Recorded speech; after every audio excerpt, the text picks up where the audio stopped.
MSP न्यूनतम समर्थन मूल्य है, मतलब कोई भी खरीद इसके नीचे नहीं हो सकती, इसके ऊपर ही होगी। इससे किसान की सुरक्षा होती है। तो असलियत यह है कि सरकार के इशारों पर व्हाट्सएप से पढ़ देना एक बात है, थोड़ी तो अपनी अकल भी लगाइए। कल शाम से सरकार की ओर से बेहद भ्रमित करने वाला और कोरा झूठ फैलाया जा रहा है और हमेशा की तरह से मीडिया के बहुत सारे साथी जो सरकार के इशारों पर कुछ भी करने को तैयार हैं, इसको खूब हवा दे रहे हैं और इसको चीख चीख कर टीवी चैनलों पर बोल रहे हैं। बोला जा रहा है कि अगर एमएसपी का कानून आ गया तो 11 लाख करोड़ की आवश्यकता पड़ेगी। बिल्कुल नहीं, ये पूरी तरह से असत्य है और जब राहुल गांधी जी ने इसका ऐलान किया तो सोच समझ कर किया। समझिए कि ये झूठ क्यों फैलाया जा रहा है और ये झूठ क्यों है। ये झूठ इसलिए है क्योंकि जो एग्रीकल्चर मार्केट है हमारा, वो इम्परफेक्ट है, वो एसिमेट्रिकल होता है। मार्केट के फोर्सेस में स्टेबलाइजेशन लाने के लिए, मार्केट में मूल्यों में स्थिरता लाने के लिए हस्तक्षेप जरूरी होता है और वही हस्तक्षेप एमएसपी करता है। एमएसपी न्यूनतम समर्थन मूल्य है, मतलब कोई भी खरीद इसके नीचे नहीं हो सकती, इसके ऊपर ही होगी। पहली बात, सरकार पूरा पैदा किया हुआ अनाज तो खरीदती नहीं है, थोड़ा उसका अंश ही खरीदती है अपने बफर स्टॉक के लिए। लेकिन एमएसपी यह सुनिश्चित करता है कि बाजार का जो मूल्य है वो एमएसपी के ऊपर हो, वो न्यूनतम समर्थन मूल्य के ऊपर हो।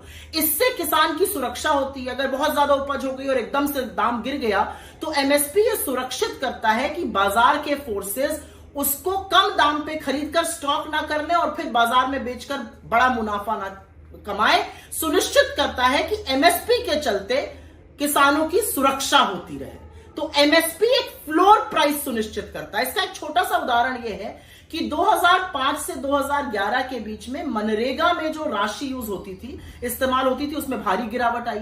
ऐसा क्यों हुआ? ऐसा इसलिए हुआ क्योंकि मनरेगा ने रूरल क्षेत्रों में, ग्रामीण क्षेत्रों में एक फ्लोर प्राइस दिया मजदूरी का, और उसके बाद जो सेमी स्किल्ड और अनस्किल्ड लेबर था उसने अलग अलग तरीके के काम किए वहां पर और उसमें ज्यादा मजदूरी मिली क्योंकि मनरेगा ने एक फ्लोर प्राइस, एक न्यूनतम प्राइस तय कर दिया था। तो एमएसपी इसी तरह से एक हस्तक्षेप का टूल है, हस्तक्षेप का कारण है, जिससे कि प्राइसेस में स्थिरता आ सके, जिससे कि किसान भारी नुकसान से अपनी फसल ना बेचे और उसका बहुत बड़ा नुकसान ना हो। तो असलियत यह है कि सरकार के इशारों पर व्हाट्सएप से पढ़ देना एक बात है, थोड़ी तो अपनी अकल भी लगाइए। सरकार तो एक अंश ही खरीदती है, कहां से 11 लाख करोड़ हो गया। और एक बात और है, जब 14.5 लाख करोड़ की ऋण माफी हो रही थी सूट बूट वालों की, तब चिंता नहीं जताई। जब 4.5 लाख करोड़ कॉर्पोरेट टैक्स को 32% से घटा के 22% पे किया गया और राजकोष को घाटा हुआ, तब चिंता नहीं जताई।